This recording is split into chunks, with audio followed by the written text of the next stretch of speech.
Pemirsa sana, setiap orang yang meninggal dunia pasti akan didatangi dua malaikat ke kuburnya.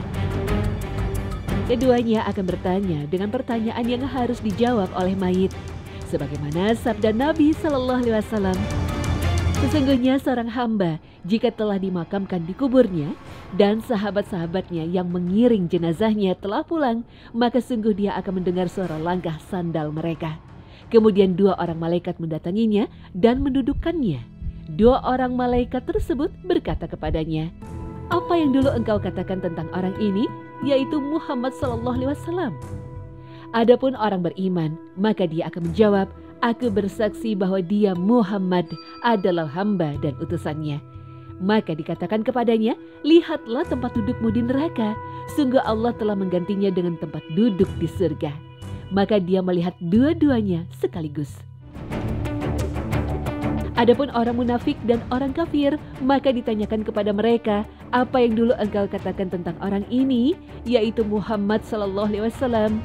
Maka mereka berkata, "Aku tidak tahu. Aku dulu mengatakan apa yang dikatakan oleh kebanyakan manusia."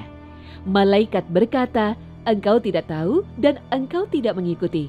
Malaikat kemudian memukulnya dengan palu dari besi.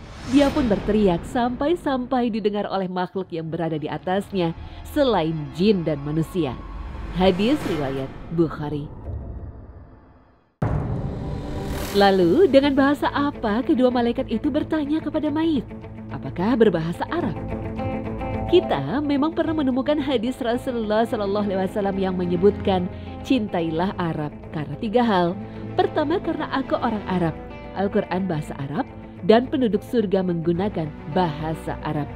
Tapi kita tidak mendapatkan keterangan perihal bahasa di alam kubur atau alam barzah. Apakah juga berbahasa Arab? Menurut Ibnu Hajar Al-Asqalani, pertanyaan malaikat kepada mayit ini menggunakan bahasa Arab. Tapi masalahnya, bagaimana orang yang tidak bisa bahasa Arab? Tentu tidak akan bisa menjawab pertanyaan malaikat dan akibatnya bisa ditebak, dia akan celaka. Menurut Imam Suyuti dan Al-Bulkini, bukan bahasa Arab, tapi bahasa Suryani atau bahasa kuno. Dalam sebuah riwayat disebutkan bahwa orang yang hafal 4 kalimah tentang pertanyaan malaikat dengan bahasa Suryani, maka pertanda matinya husnul khatimah. Hal ini tentu juga menimbulkan tanya, bukankah bahasa Suryani ini bahasa yang sudah punah?